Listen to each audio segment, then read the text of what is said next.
Alright boys, welcome to another video. Today we are on ESL, I think it's called, ESL. New track on mods, and we're going to be giving it a go. I'm not even... well, I've seen a few pictures of the track, that's about it. Not running any laps yet, don't actually know what it's like. But yeah, we're going to give it a go. Got my new Fields bike on as well. Looking pretty clean. Got the back label gloves on and the Alpine style gear as well. Alpine style gear is looking pretty sick.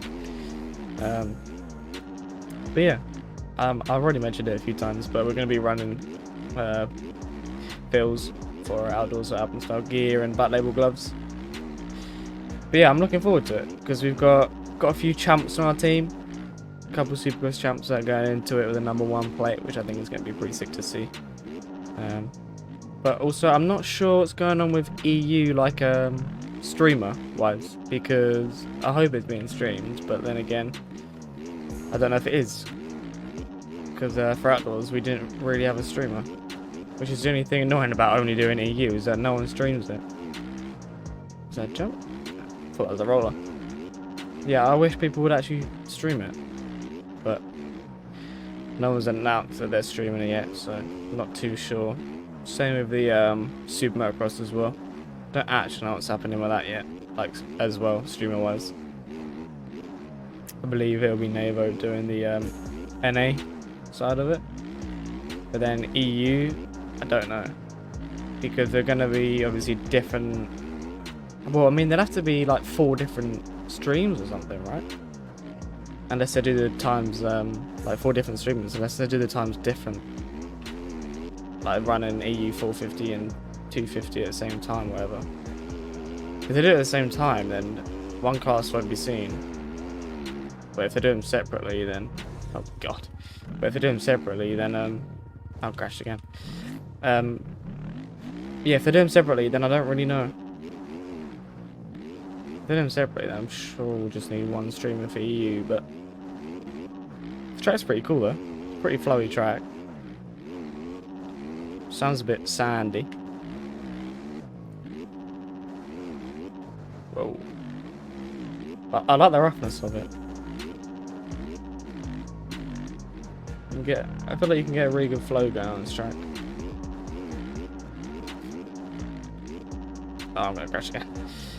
But another thing I'm looking forward to is getting national numbers.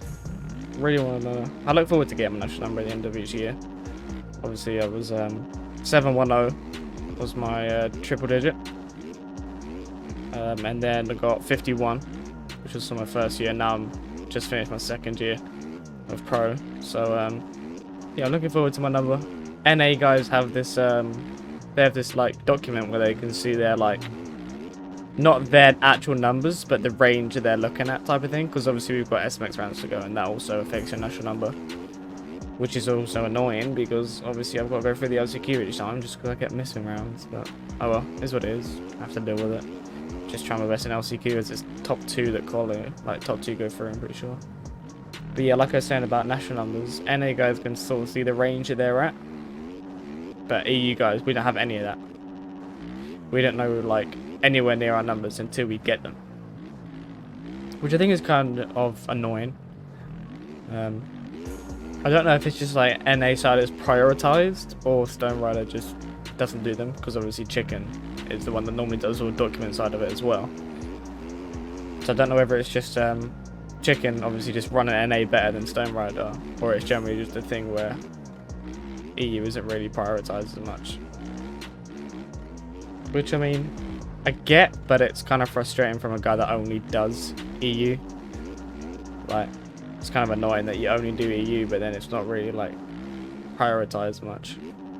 But then again, it's run by different people, so it's going to be run differently. I don't know that, but yeah, NA guys sort of know the range they're looking at for numbers already, but we don't. Us EU guys have no idea. We don't know our numbers until you get them. I'm thinking I'm around the low 30s range, I believe. I'm thinking around there anyway. Hoping to just get anything under 35 I'll be happy with. Obviously Lindsay's 35, so like 34 under really. But I think my goal at the start of the season was just to get a better national number and just to improve, and that's what I did. So at the end of the day, as long as it's lower than 51, I'm happy with what I did. It's just a little bit frustrating that I know I could have done much better, but I just kept missing stuff. And it isn't the video that's stuttering, my game is stuttering for some reason. I don't know why. So if it keeps stuttering or whatever, that isn't the video, that's my actual gameplay. I don't know why it's doing that. MX bikes have just been a little bit dodgy lately. Like just gameplay wise. Like the other day, yesterday my game just kept crashing. Like I kept trying to just load into a Supercross lobby and it just crashed and crashed and crashed and crashed and crashed.